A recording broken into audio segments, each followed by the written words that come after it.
a las que se les conoce como aminopenicilinas. Ahora, estas aminopenicilinas se hicieron justamente con el fin de poder atacar un espectro microbiano muchísimo más amplio que lo hacían las penicilinas naturales, ya que estas cubren ciertas bacterias que no lo hacían las penicilinas naturales justamente, como cuáles, como las gram negativas, y de la misma manera pueden atacar también incluso bacterias gram positivas, por lo que tienen un amplio espectro, y justamente ese es el segundo nombre que reciben, ¿no? Penicilinas de amplio espectro. Algo importante a lo que se le debe hacer mención es que son sensibles a beta-lactamasas, por lo que muchas veces estos antibióticos se dan en conjunto con inhibidores de la beta-lactamasa, que ahorita vamos a hacer mención de cuáles son.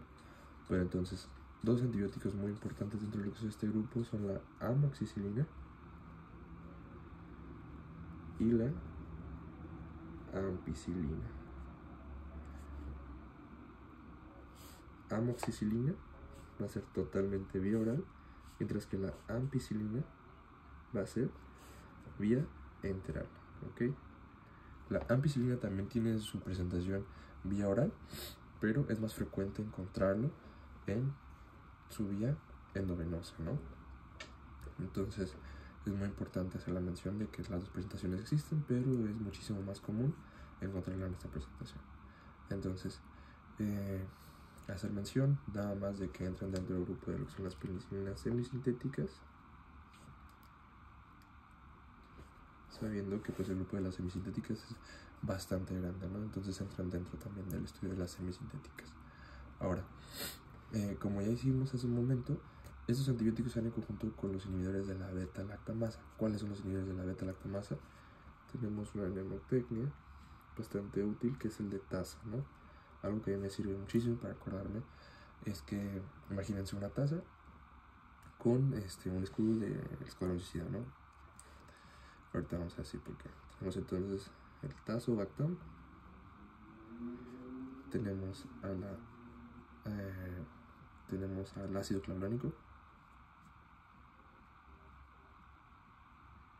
al sulbactam y al avibactam. Ahora, este grupo de inhibidores de la beta-lactamasa o este grupo de antibióticos son los que el Goodman conoce como los fármacos suicidas.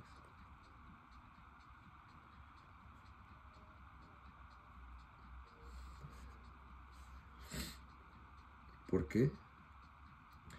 Porque no es que como tal cometan suicidio gracias a este fármaco como tal, sino que lo que hace es que este grupo de antibióticos básicamente se unen a la beta-lactamasa y no la sueltan, es decir, la inhiben completamente, con lo que ahora la penicilina, es decir, la amoxicilina y la ampicilina, van a poder entonces ejercer su función y poder así atacar sin ningún problema a lo que es la pared celular, ¿no? Entonces, estos fármacos se dan muchas veces en conjunto con estos. Ahorita vamos a ver de qué manera. Pero entonces, regresando a lo que es como tal las aminopenicilinas, hay que hablar de su D, su M y su E.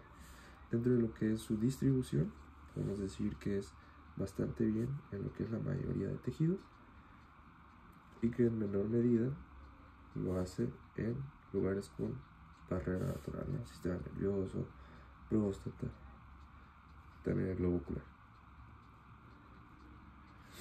Ahora en su metabolismo, en cuanto a su metabolismo, pues básicamente es nula, no se metaboliza y su modo de eliminación es completamente renal, ¿no?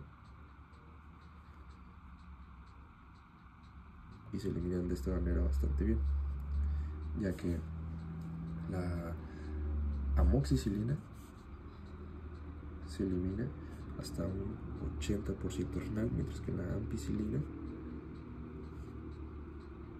lo hace en un 60%. ¿Va? Entonces mencionar eso también.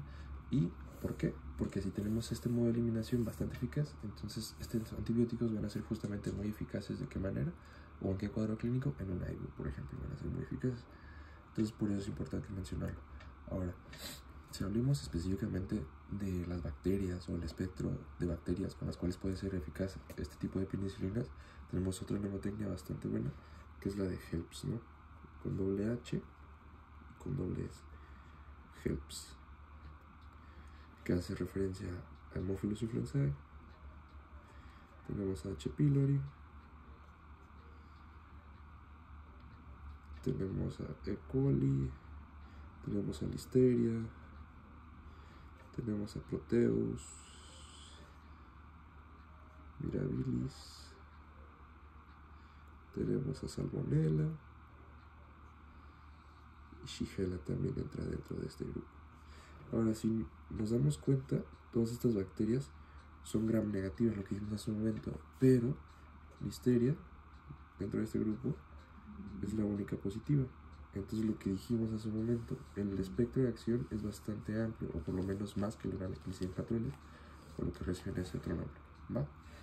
Entonces, tenemos que recordarla porque nos hace alusión a frente a qué bacterias podemos trabajar.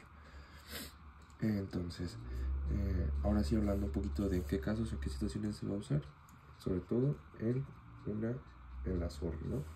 Que es básicamente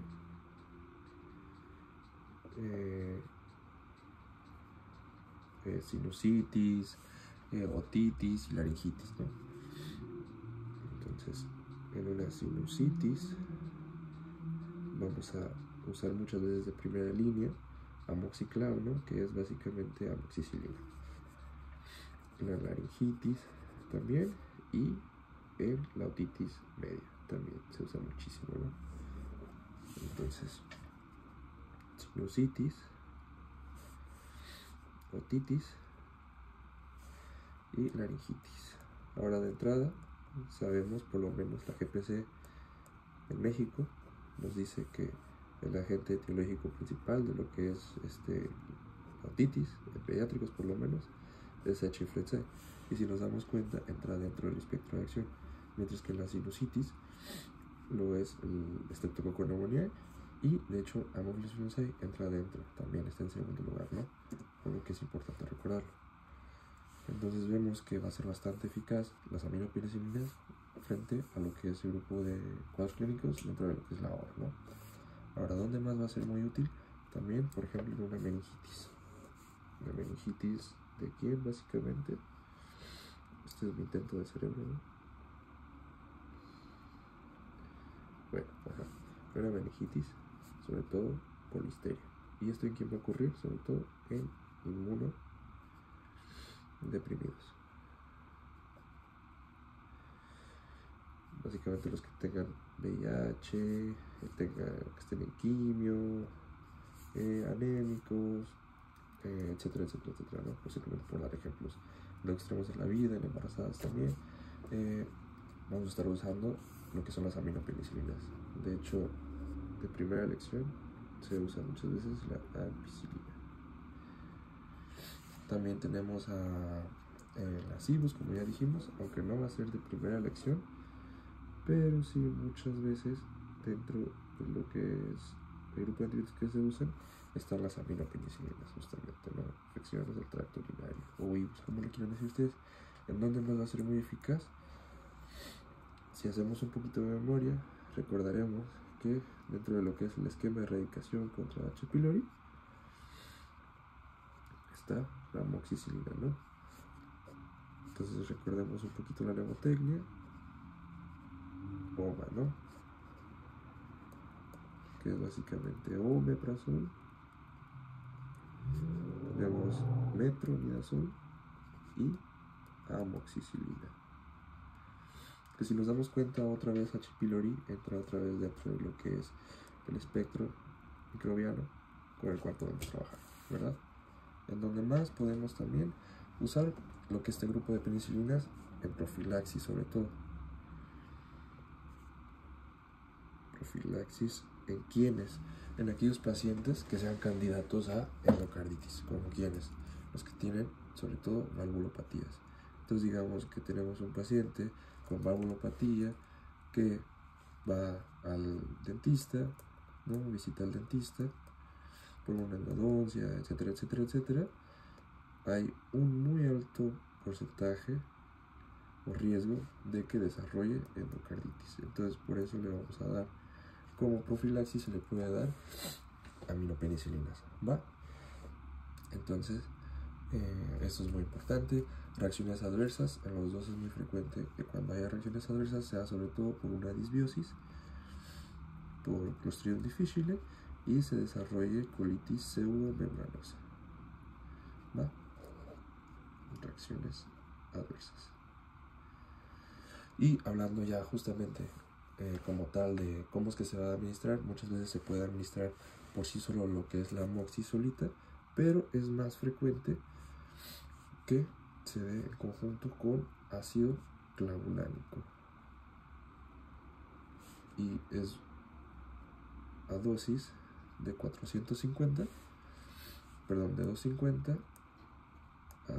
500 miligramos, y se va a estar dando básicamente lo que es amoxi más ácido clavulánico se está dando cada 8 horas y se da 3 veces al día.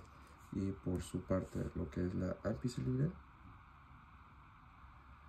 se va a estar dando junto con el sulbactam. Sobre todo estos dos inhibidores de la beta-lactamasa son los que muchas veces se dan en conjunto con otros antibióticos que están acá en la neumotecnia que dijimos hace un momento. Y está igual de la misma manera, si es vía oral, se va a estar dando la misma dosis, pero cada 6 horas. Mientras que en su forma más frecuente que dijimos que era la endovenosa, se va a estar dando de 1 a 2 gramos y se va a estar dando de cada 4 a 6 horas, 4 veces por día. Entonces recordar eso es muy importante.